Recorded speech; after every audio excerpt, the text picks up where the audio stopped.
Ladies and gentlemen, we've returned.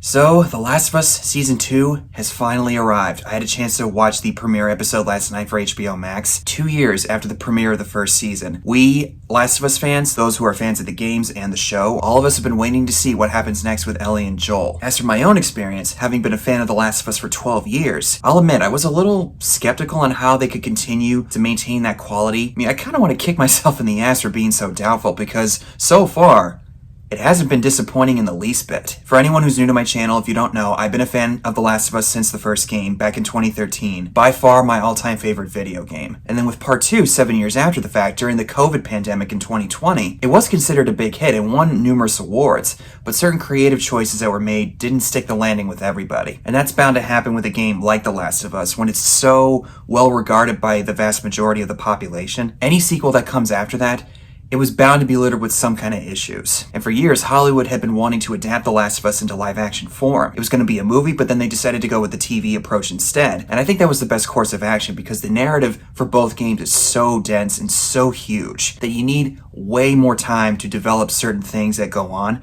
that you can't really sum up in a 2-hour runtime, let alone a 3-hour runtime. I even got to meet certain people from The Last of Us, including Troy Baker, Ashley Johnson, and Laura Bailey, who plays Abby in Part 2. Still waiting for a chance to meet Pedro and Bella at a Comic-Con one day. Crossing my fingers, please, God, the universe, make that happen. Season 1 received a positive reception, and I myself as a fan loved absolutely everything with what they did. Maybe some nitpicks that I had along the way, but overall, it was probably the best adaptation that we could have ever had from the video game side of entertainment. And let's be real, most video game adaptations in live action, they don't go so well. There's some that do stick the landing with some people, but they're very few and far between. But adapting Part 2 was going to be a big challenge. Obviously, there's a lot of controversy with certain creative choices that were made, and I'm not going to spoil anything for anybody who doesn't know what happens. And I'll admit, looking back on some of my episodic reviews back in the day in 2023, I wasn't always careful to withhold certain information about what happens in the sequel. So I'm going to do my best to avoid falling into those traps again,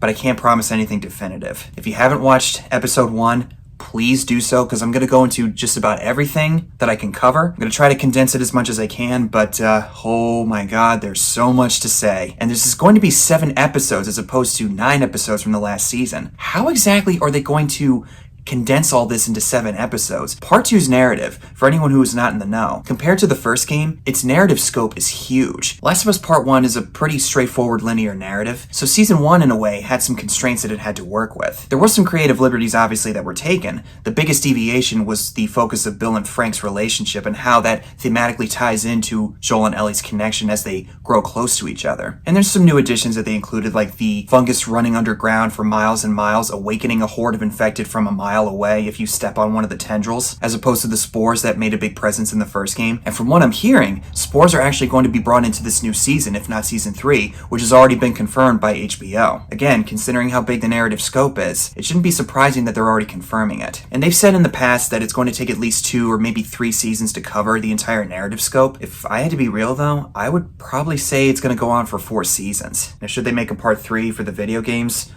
But that's another discussion for another day. But Part 2's narrative structure is very different compared to the linear narrative of Part 1. It takes place 5 years after the events of the first game and shows the consequences of Joel's actions when he saves Ellie from the Fireflies. And the game has a linear narrative where it takes place during a 3-day period in the city of Seattle from Ellie's perspective, and then at a certain point when she runs into the character of Abby, the game flips, showing it from her perspective over the course of 3 days, and how those eventually converge with each other. And through various flashbacks as the game goes on during that 5-year period, from both Ellie's perspective and Abby's perspective, we get to see how their storylines play into each other and how they're both connected to Joel. And this is coming from someone who actually really loves Part 2. Now, I know some of my viewers hate Part 2, and I completely understand why. But one thing I kind of wish that they did in Part 2 was have some sort of context and some sort of easing us into the introduction of Abby, because she does sort of pop up out of nowhere, and how she's connected to Joel, it does kind of throw us in for a loop. I'm going to try to be really careful with the spoilers here, but playing into this episode, we see a repeat of that final scene where she asks, "Did you tell me the truth?" And he lies, and she accepts it and moves on. Then we cut to Salt Lake City, where we see the remaining Fireflies burying their friends in the ground. One of them is Abby, played by Caitlin Dever. Now, in both situations, the game and the show, they make it pretty clear that there was people that Joel didn't kill when he saved Ellie from the Fireflies, and there were some people that were hurt and distraught by his actions.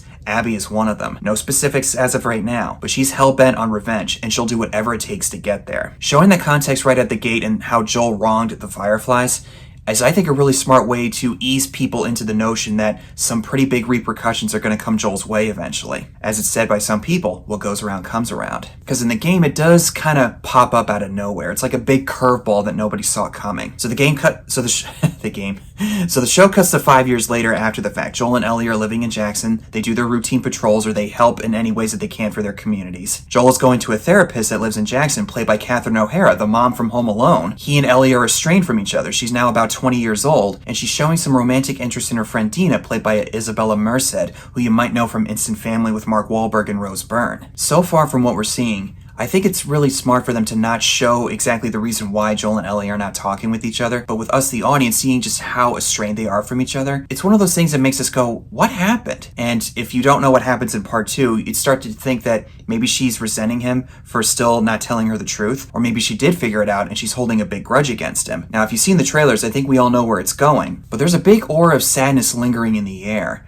Considering all the stuff that Joel had to go through in order to save his now pseudo-daughter, having processed the death of his own daughter, Sarah, now he's gained a new trauma, him being distant from Ellie, and being a classic manly man, he doesn't exactly know how to deal with these emotions. He is going to therapy, yes, by talking with Catherine O'Hara's character, but even then, that's still a challenge for him, talking about his feelings. Even though he did talk about his feelings over how he feels with Ellie to Tommy in season 1, it's not something that he's used to. And you could say that Joel is a simpleton and not really well educated. No, it's actually a pretty realistic look at how a manly man usually is. Someone who comes from a different generation. Like, I think, according to the timeline, he was born in the late 1960s. The world was very different back then. And my own father, who was born 10 years prior to that, he never really was taught how to properly manage emotional intelligence or emotional feelings, as opposed to someone like in my generation, or even the younger generations like Gen Z. People back then weren't as equipped. I mean, we've always had these problems. It's only in recent times that we're now getting equipped and knowing how to navigate certain emotional situations. Now that Ellie's 19 years old on the verge of going into her 20s, Joel never reached that point with Sarah, and he's using his sessions with Gale to figure out how to navigate all this. Now, Gale is a new character that's added into the Last of Us mythology, and it's revealed in the one scene that she has with Joel that she was married to a guy named Eugene, who in the second game was revealed to be a Firefly, and she knows that Joel killed him, and she basically spills her own guts to him, saying that she hates him, she resents him, but she helps him out of the kindness of her own heart anyway. And understandably so, she gets impatient with him by not revealing what he really needs to get out. And once again, this show continues to add a huge amount of depth and humanity and vulnerability to the character of Joel. You can't really get a similar thing in the video games. We do see glimpses of them in the cutscenes, but in live action, and in this case television, it's a different way to have the audience connect with Joel. And Pedro Pascal continues to do a wonderful job of showing the world of pain that's swelling up inside Joel, while also not going over the top, begging for sympathy. I also really like seeing how Joel continues to use his construction skills that he had in his pre-apocalyptic life, building more houses for the refugees coming in even though they're running out of room. And he tells his sister-in-law Maria that he doesn't want to let anybody else in, but she reminds him, you were once a refugee too. Remember that. Being the manly man he is, he doesn't explicitly say so, but he knows that it's true. Now, that doesn't exactly line up with my own personal values, but it's understandable why he feels the way he does. And in considering everything that goes on in the world outside of those walls, it's understandable why he would feel that way. In fact, he breaks it down to his nephew. What's outside? Bad people. What's inside here? Good people. Bella Ramsey, once again, is still wonderful as Ellie. Now, if you hear me refer to Bella Ramsey as they, them, it's because she identifies publicly as non-binary. I don't think they particularly care whether or not they refer to as she, her, or they, them. I'm going to do my best to use the appropriate pronouns for Bella Ramsey. If I mess up, I apologize. I don't mean to be insensitive. I don't think they really care if they are referred to as she, her. And if some of you are upset over me trying to be a little sensitive to their pronouns, get over yourselves, okay? Now, Ellie is still maintaining a sense of self-reliance. She pushes back on Tommy, who wants her to be on patrol in a certain different capacity, like watching the perimeter on the wall. I think it's at the request of Joel, but I could be wrong about that. So with Dina, she gets to go on a patrol, and they sneak into this abandoned supermarket where they take down a couple of clickers. Then she falls through the floor and tries to find her way out of this area, while also dealing with a stalker, which is the next stage of infected after a runner. No joke, I was literally Leonardo DiCaprio as soon as I saw the silhouette of it crawling back in the distance. I swear to God, this was exactly like the kitchen scene in Jurassic Park. But what's scary about this stalker, it sees Ellie, but then it runs away for cover and she tries to run after it. It's showing signs of intelligence. It's starting to outmaneuver Ellie, and it bites her in the stomach, but she smartly is able to cover it up. Now, obviously, with her being immune, she doesn't have to worry about any of that stuff. But it was a really close call when Dina came in, because I immediately said, zip up your coat. Zip up your coat right now. Now, I haven't had a chance to listen to the Inside the Episode podcast, but if I'm not mistaken, I think Craig Mazin has said that they wanted to show the evolution of the infected, not just with the fungus growing underground, but how certain types of infected are starting to evolve. We saw some of that in the second game, like with the shamblers that show up, and in that game, I do like that they acknowledge, where the hell do those come from? I'm clean. Shamblers? Is that what they called them? Yeah. Where the hell do shamblers come from? I don't know. But they're disgusting. We may or may not see those in this season or in the next season, but I don't think it should be surprising after 20 years that the fungus is going to find a way to evolve and fight back against humankind. And if the spores are going to be included as a result of that evolution, that also shouldn't be a surprise. And seeing how they're navigating an unknown area took me right back to the first time I played both games. I started to tense up, watching every single nook and cranny, every single corner that was around me. And of course, the design of the clickers and the stalkers, absolutely astounding. If I'm not mistaken, I think this was a similar thing in the first season. They have fans of the games who have studied the movements for many years. I absolutely adore that attention to detail. So they managed to make their way out of the grocery store and they report back to the council their new findings on that stalker. And I actually like seeing the council that's running the town of Jackson. It was alluded to in the first season that it was a commune or quote-unquote communist community. Considering everything else that's going on outside of their walls, what other choices do you have? And it's not perfectly run either. I think there is some tension or some disagreements within their ranks on the council, but it's all for the greater good of their community. Again, with the town of Jackson, if I was living in the world of The Last of Us, I would want to go to Jackson and never leave the walls, because it is the closest thing to normality that you can get in that world. But as we all know, it's like a giant veil over somebody's head, Jackson, because the world outside those walls is a very dark place. Hence why I want to live in Jackson if I was living in that universe. Then we get the party scene where Ellie and Dina share their first kiss. If we all remember from one of the trailers of the second game back in 2018, there was a huge uproar over their kiss. There's bound to be some controversy with certain MAGA talking heads in the YouTube sphere over this, if there hasn't been already. We all saw it happen with both games, and we saw it happen with Season 1. Don't be surprised if it comes around again for this one. But now we're seeing Ellie continue to grow into having her own life. Even if she was robbed of her one chance to offer something to the greater good of humankind, she's now coming into her own and she feels like she can have a life beyond all that stuff. And of course, the ignorant jerk-off Seth makes a big fuss over their kiss, throwing a slur at them, and Joel knocks him to the ground, just like we saw in the second game. But as opposed to here, that flashback was shown much later on towards the finale. Because earlier in the game, Ellie goes to see Seth the morning after, and she says to Maria, "I don't want to hear what that bigot has to say." At the time when I first played it, I thought that was way too on the nose, but then when they showed what he said towards the finale of the game, I thought, oh, you know what, Ellie? You had every right to call him that. So I do like that they show it earlier on, similar to how they show Abby wanting revenge against Joel. And then Ellie gets mad at Joel for doing that, and she humiliates him in front of all those people, saying that she doesn't need his help. One little nitpick I have with Ellie's response after Joel leaves, she doesn't really seem that shaken up by the fact that she humiliated him, whereas right here in the second game, after he walks away, she starts to simmer down and realizing that she might have gone too far pushing him away. I wish that we saw something like that from Ellie here, but we do get some of that as she walks back to the garage in Joel's house. But I also really like how, even though she's really mad at Joel,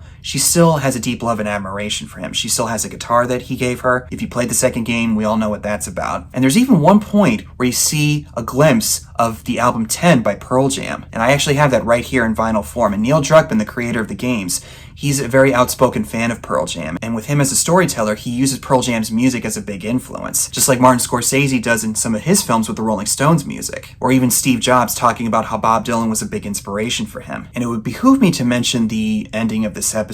Earlier on, we see a big pipe, and they're opening this big pipe, and we see all these big vines growing underneath. Which I thought at first, is that the cordyceps? Well, it's wintertime, so they probably froze and they're not alive. But then we see some people celebrating with their little sparkly sticks, like a New Year's thing. One falls right next to that pipe that we saw earlier, and the camera zooms in, and we see tendrils moving around, withering back in, and the camera looks up, seeing a distant shot of a mountain as the pipe is going further into the dark. Based on one of the trailers that we've seen for Season 2, we see a giant horde of infected coming towards the town. No joke, my heart literally dropped at the realization of it. I thought, no!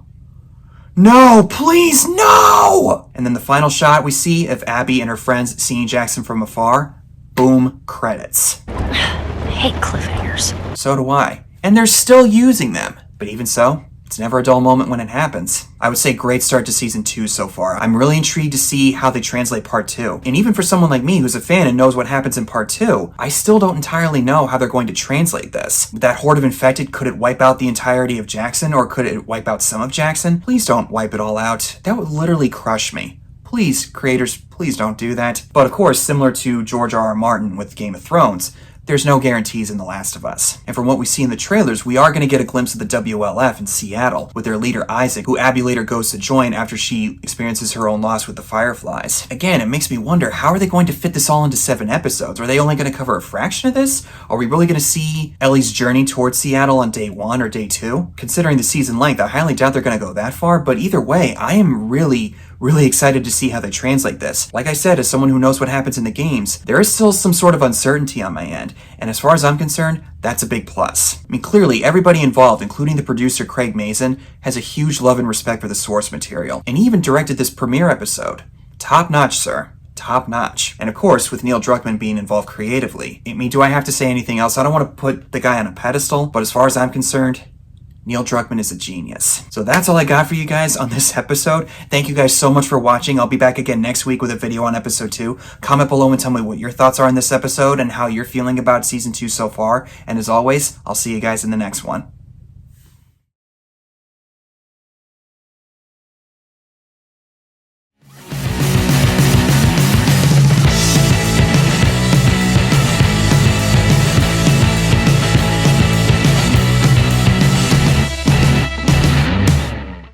Oh, and of course, I have to mention that I'm wearing the Apocalypse flannel, but also,